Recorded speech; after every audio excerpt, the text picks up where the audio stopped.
मोदी को रोकने के लिए क्या क्या करेगा विपक्ष। बयानबाजियां जब काम नहीं आई तो उम्र को लेकर करने लगे टारगेट। देश देख रहा है, देश देख रहा है, एक अकेला कितनों को भारी पड़ रहा है, एक अकेला कितनों को भारी पड़ रहा है।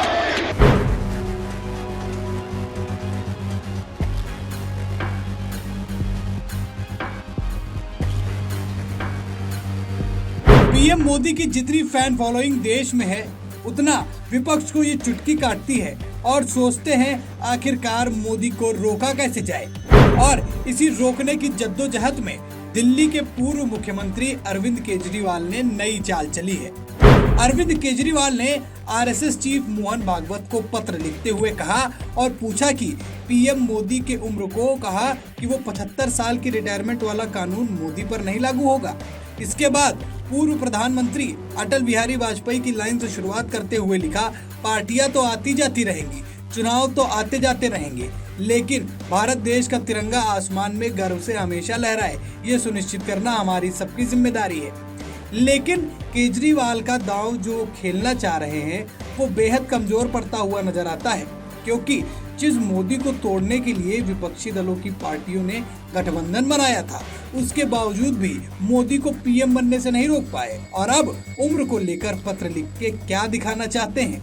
ये पूरा देश मानता है पिछले 10 सालों में भारत की स्थिति काफी बेहतर हुई है और आम जनता मोदी को बेहद पसंद करती है और यही बात विपक्षियों को काटती है, जिसका साक्षात प्रमाण केजरीवाल ने दे दिया है। केजरीवाल ने ईडी सीबीआई को लेकर भी बात की और कहा देश में तरह तरह के लालच देकर या फिर ईडी सीबीआई की धमकी देकर दूसरी पार्टी के नेताओं को तोड़ा जा रहा है, पार्टियों को तोड़ा जा रहा है, दूसरी पार्टियों की सरकारों को गिराया जा रहा है।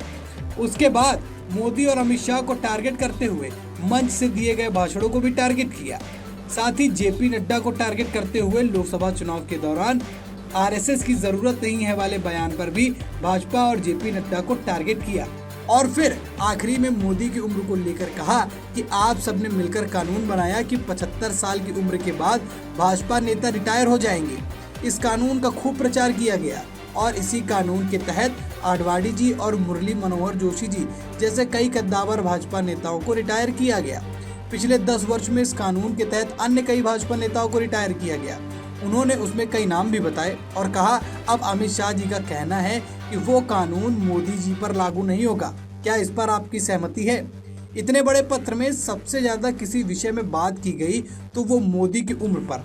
ये करके केजरीवाल ने ये दिखा दिया मोदी के सामने विपक्ष ध्वस्त होता हुआ नजर आ रहा है। मोदी को विपक्षी दल कहते हैं कि हमने लोकसभा 2024 के चुनाव के बाद उनका कॉन्फिडेंस तोड़ दिया, सदन हम चलाते हैं, वो केवल सुनते हैं।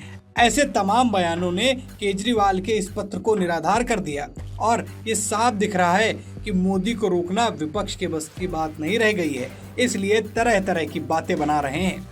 आपको क्या लगता है कि केजरीवाल की बातों में दम है या फिर ये केजरीवाल और विपक्ष की मोदी को रोकने की नाकाम साजिश है? अपनी राय कमेंट सेक्शन में जरूर बताएं। साथ ही वीडियो अच्छी लगी हो तो वीडियो को लाइक और शेयर करें। चैनल पर नए हैं तो चैनल को सब्सक्राइब करें। फिर मुलाकात होगी एक नए वीडियो के साथ। धन्यवाद।